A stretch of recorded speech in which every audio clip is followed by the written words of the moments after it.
I still love him. I need to be there. Emily, my wife, looked me dead in the eyes when she said it.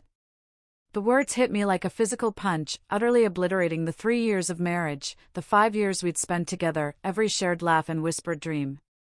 I drove her anyway, drove her straight to the Mercy Medical Center in Chicago, watched her sprint into another man's arms. And in that gut-wrenching moment, I knew. It was over. It sounds insane, I know, but up until that phone call, I genuinely believed we were happy. We had our routine, our inside jokes, our plans. Kids were on the horizon, maybe in the next 6 months. I truly thought I knew Emily inside and out, understood her completely. But I guess some people are just exceptionally good at hiding entire sections of their heart. We met at a friend's birthday party. I still remember her laughing at some dumb karaoke joke I made. That laugh just pulled me in. We bonded instantly over true crime podcasts and cheesy horror movies. Within 6 months, we were inseparable. Our wedding felt like the most natural thing in the world, and our life together had a comfortable, easy rhythm. Then there was Noah. He was her high school sweetheart, the kind of first love story that almost sounds cinematic. They dated from sophomore year all the way through their first 2 years of college. Emily always described their breakup as mutual, mature, two people who loved each other but wanted different futures after transferring to different universities. Every time his name came up, which wasn't often, she'd dismiss it with this casual wave, like ancient history. We were just kids, she'd say. We didn't know what we wanted. And I, foolishly, never had a reason to doubt her. I'm not the jealous type, and an ex from 7 years ago felt entirely unthreatening. I never pressed for details.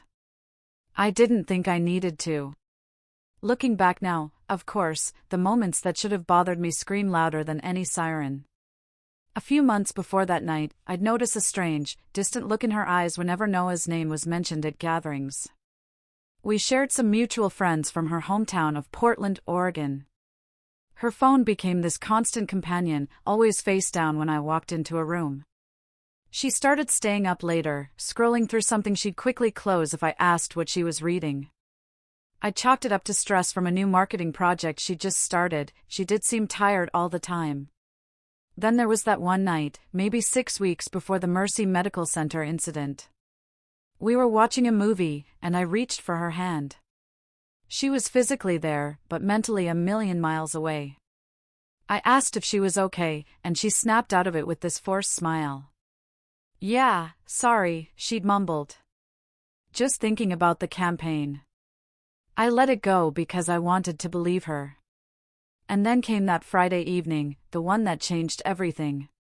We were on the couch in our New York City apartment, scrolling through Netflix, trying to pick something.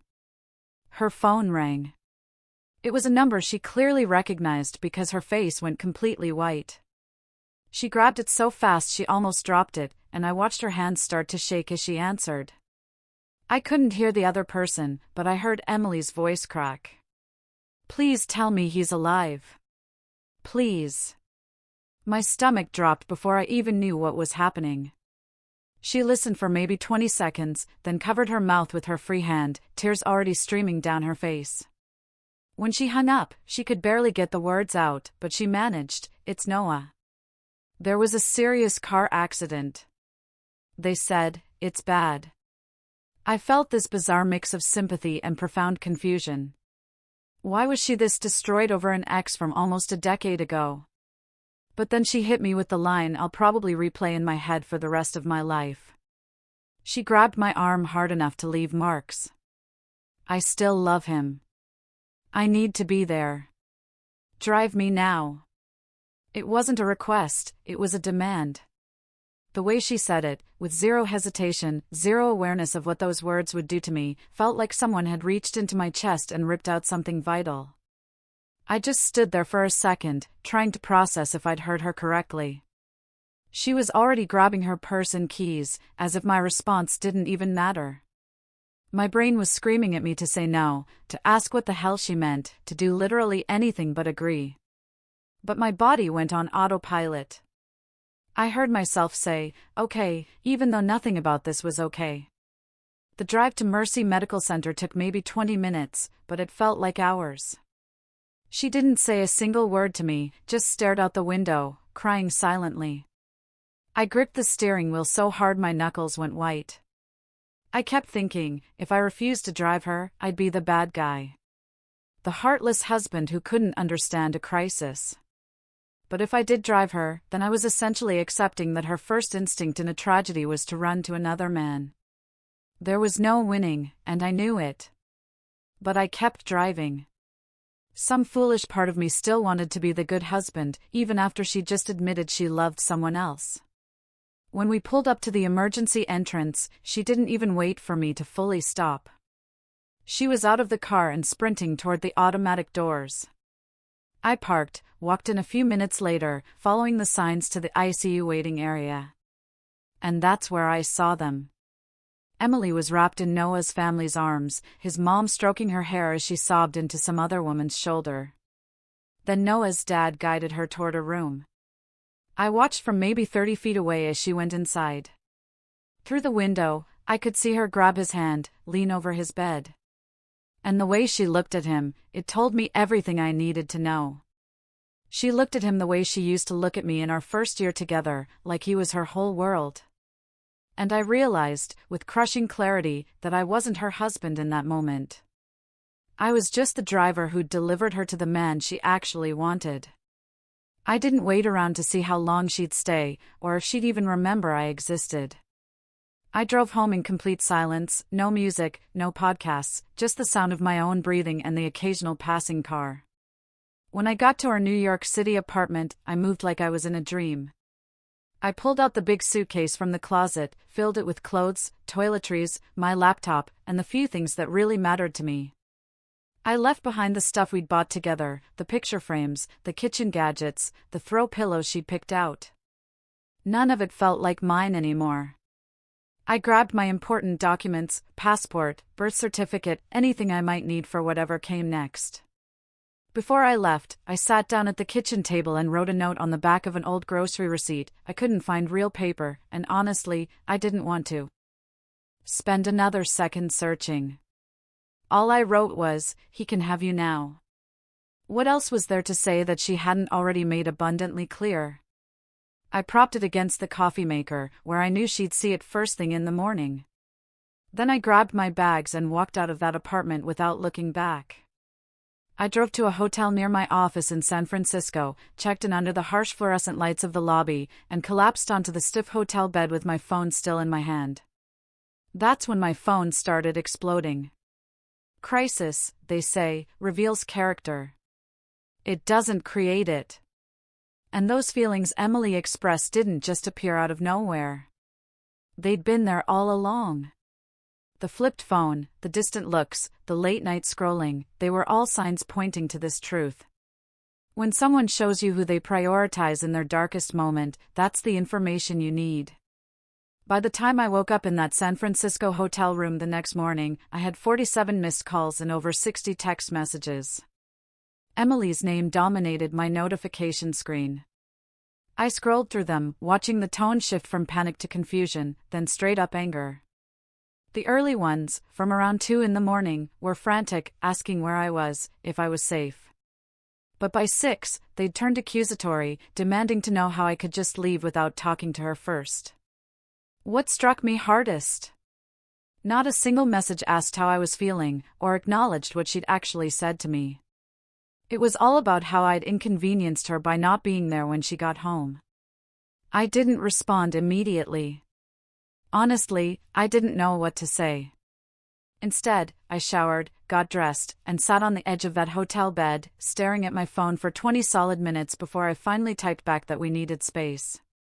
Her response came through in less than 30 seconds. A wall of text explaining I'd misunderstood everything, that she didn't mean it the way it sounded. She claimed she was in shock, that people say things they don't mean in emergencies. But the problem was, she'd said it with such conviction, such certainty, like those words had been sitting in her chest, just waiting for permission to come out. I wrote back, telling her she hadn't hesitated for even a second, then turned off my phone. I couldn't handle watching her try to rewrite what I'd witnessed with my own eyes. When I finally turned my phone back on a few hours later, her strategy had completely changed. Now she was telling me I was insecure, that I was overreacting to a moment of crisis, that any decent husband would have understood she was just worried about an old friend. She actually used the word platonic in one message, like I was supposed to believe her declaration of love was some kind of friendship statement. The gaslighting was so blatant, it would have been funny if it wasn't completely destroying me. And I realized she wasn't sorry about what she'd said. She was angry that I wasn't playing along with whatever revised version of events she was trying to sell. By Sunday afternoon, the social pressure started rolling in. Chloe, her best friend, sent me a long message about how Emily was devastated and how I needed to stop being stubborn and come home. 2 of our mutual friends from her side called, asking what happened. I could tell from their tone that Emily had fed them some sanitized version where she'd had a family emergency, and I'd just abandoned her in her time of need. I didn't defend myself. I was too tired to explain, and part of me wanted to see how far she'd take this narrative. My brother called that evening, asking what the hell was going on, because everyone was saying I'd left Emily at a hospital. When I told him the actual story, with her exact words, he went quiet for a long time before telling me that wasn't what people were hearing at all. The only person who seemed to smell something off was my best friend, Ben. We met for coffee on Monday morning before work, and I laid out everything exactly as it happened. No edits, no softening the blow. Ben listened without interrupting. When I finished, he leaned back in his chair and said, "That doesn't track. Something else is going on here." I felt this wave of relief that at least one person believed me. He reminded me that Emily had been weird for months, distant, distracted. And he mentioned that his girlfriend had heard through the grapevine that Emily used to talk about Noah like he was the one that got away. I'd brushed off those comments at the time as just nostalgic reminiscing, but now they felt like breadcrumbs leading to something I'd been too trusting to see. That conversation with Ben planted a seed I couldn't shake. I started replaying moments from the past year. Little things that hadn't seemed important then, but now fit into a pattern. The way she perked up when someone mentioned Noah getting engaged about 15 months ago, and then how she'd seemed almost relieved around 10 months back when we heard through mutual friends that the engagement had been called off. The weekend trip she took to Portland, Oregon, without me about 4 months ago, claiming it was just a getaway with old friends. But now I was wondering if Noah had been anywhere near that town. The late-night phone calls she'd take in the bathroom, saying it was her mom having insomnia and needing someone to talk to. I wasn't planning to go looking for proof, honestly. I didn't want to become that person who snoops through their spouse's things. But life has a funny way of handing you answers when you stop searching for them. On Tuesday evening, I stopped by the New York City apartment while Emily was at work to grab some more of my clothes. Her laptop was open on the kitchen counter. I wasn't trying to snoop, I was literally just walking past it to get to the bedroom. But a notification popped up on the screen from a messaging app one didn't recognize.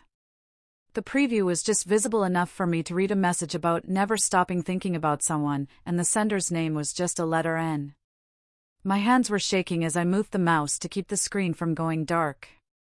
I knew I shouldn't look, knew this was crossing a line, but I also knew I deserved to understand what I was actually dealing with. The chat thread was long, going back months. I only had to scroll for about 30 seconds before I had everything I needed. Messages from Emily talking about choosing wrong, about how she should have fought for their relationship, saying Noah belonged with her and not with whoever else he'd been seeing. There were messages about how she thought about their last summer before college every single day. Noah's responses were just as bad, talking about how he'd never gotten over her, and how his failed engagement was because he kept comparing everyone to Emily. There were messages about meeting up when she was in town, conversations about what their life could have been like if they'd stayed together, and plans to see each other that lined up exactly with that trip she'd taken 4 months ago. I didn't read every message because I didn't need to. I'd seen enough. I pulled out my phone and took photos of the screen, making sure to capture dates and context. Then I sent them to my own email before closing the laptop and walking out. The drive back to the hotel was a blur, but I remember my hands being so steady on the wheel. No shaking, no tears.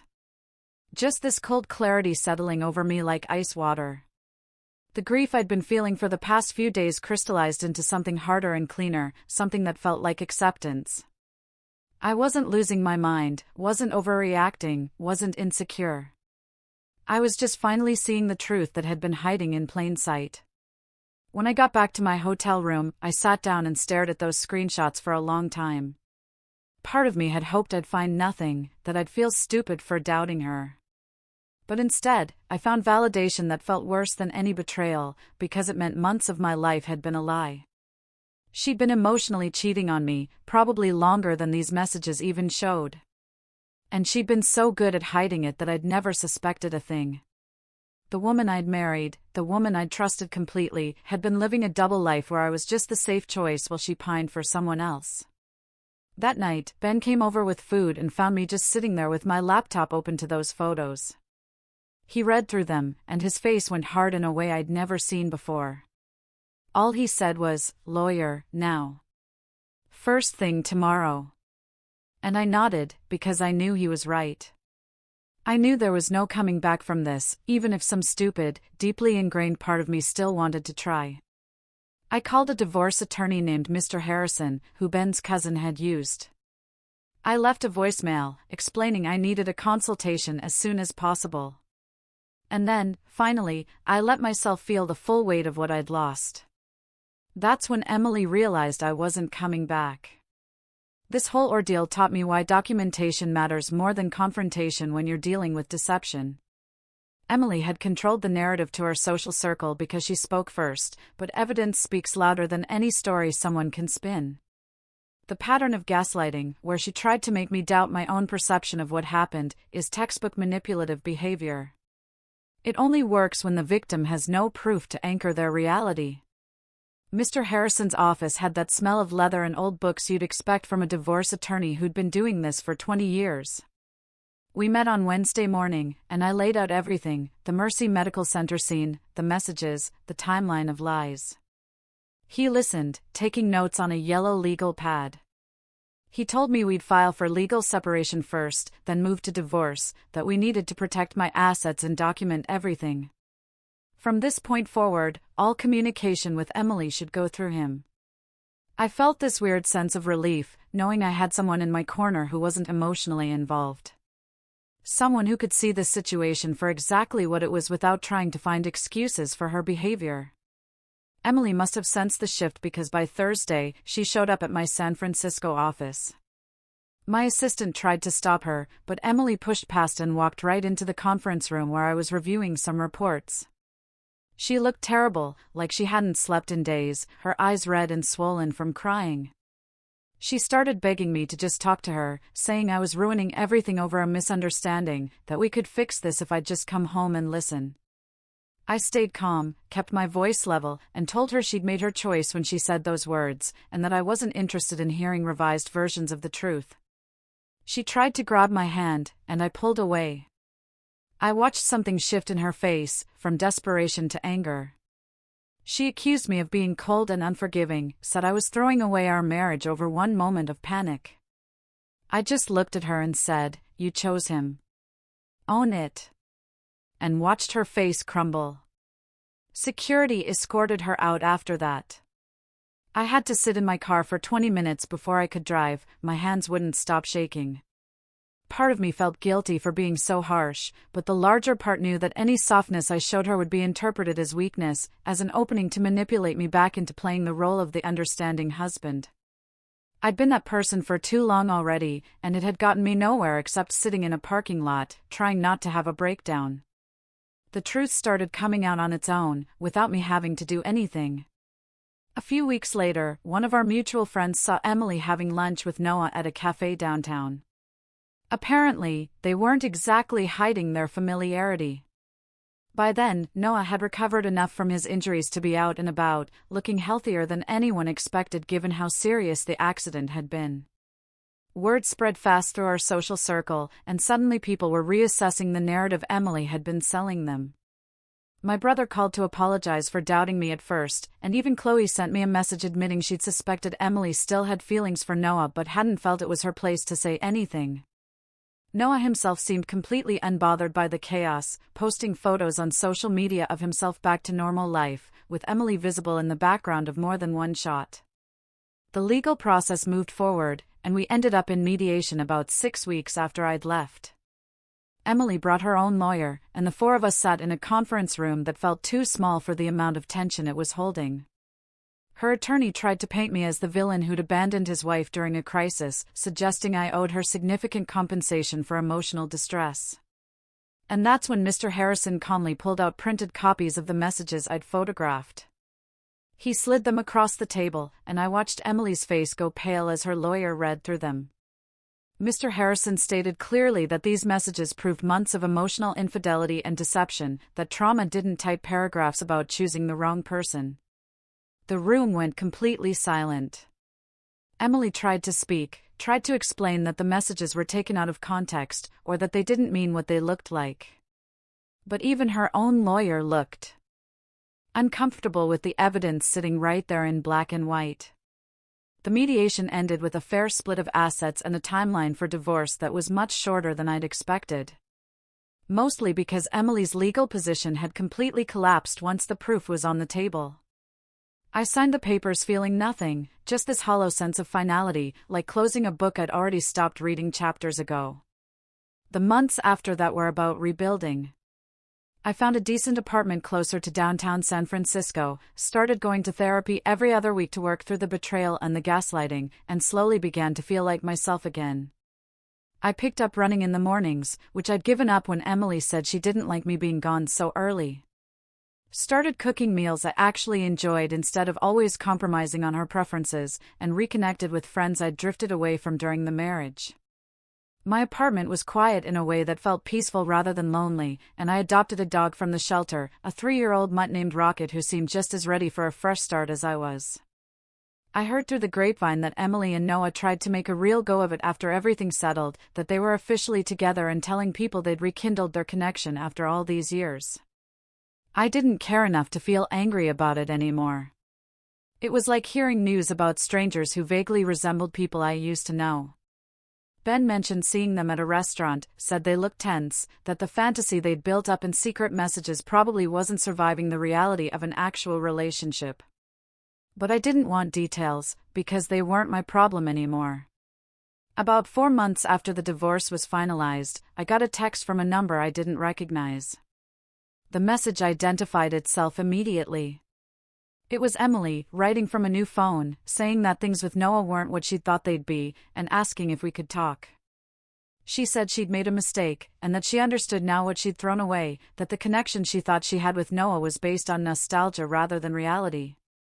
I read the message twice, felt absolutely nothing, and blocked the number without responding.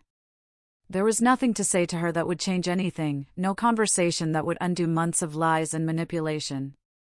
And I'd already wasted enough time trying to understand someone who'd never really chosen me in the first place. I realized, sitting there on my couch with Rocket's head in my lap, that Emily had kept me as a placeholder, the safe, reliable option while she pined for someone she'd built into a fantasy. The pedestal she'd put Noah on had finally broken under the weight of reality, but I was already gone by the time she figured that out. She'd wanted me to be there to catch her when it inevitably fell apart. Wanted me to play the role of backup plan one more time. But I'd learned that I deserved to be someone's first choice, or no choice at all. Noah could have her now. And honestly, they deserved each other. I had my life back, my peace back, and for the first time in over a year, I felt like I could breathe without wondering what she was hiding. That was worth more than any apology she could have offered. Worth more than any explanation or second chance. Because I finally understood that the problem was never about me not being enough. It was about her never being honest about what she actually wanted. And now she'd have to live with that choice while I got to move forward without her. You can't build a future with someone who's still living in their past. And accepting the role of backup plan only guarantees you'll be discarded when their first choice becomes available. This story shows why self-respect means walking away when someone demonstrates you're not their priority. Regardless of how much history you share, or how much you want to make it work, sometimes the kindest thing you can do for yourself is refuse to be someone's safety net when their fantasy collapses. What would you have done in that situation?